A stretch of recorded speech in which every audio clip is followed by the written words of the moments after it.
നന്നായി കഴുകി വൃത്തിയാക്കിയ അയലയിലേക്ക് തക്കാളി, ഇഞ്ചി, വെളുത്തുള്ളി, ചെറിയുള്ളി, പച്ചമുളക് എന്നിവ ചെറുതായി അരിഞ്ഞിടുക.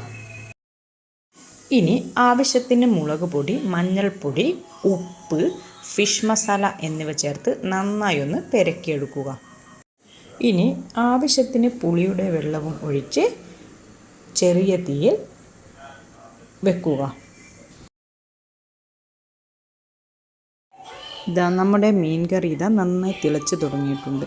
ഇനി അതിലേക്ക് അല്പം കറിവേപ്പില കൂടി ചേർക്കുക. ഇനി ഒരു പ്രത്യേക ടേസ്റ്റിന് വേണ്ടി കടുകും ഉലുവയും വറുത്ത് പൊടിച്ചത് കൂടി ചേർത്ത് കൊടുക്കുക.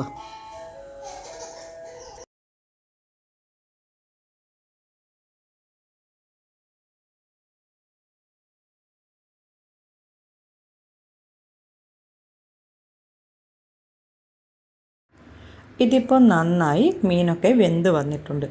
ഇനി ആവശ്യത്തിന് വെളിച്ചെണ്ണ കൂടി ഉറ്റിച്ച് കൊടുത്ത് നമുക്ക് ഗ്യാസ് ഓഫ് ചെയ്യാം.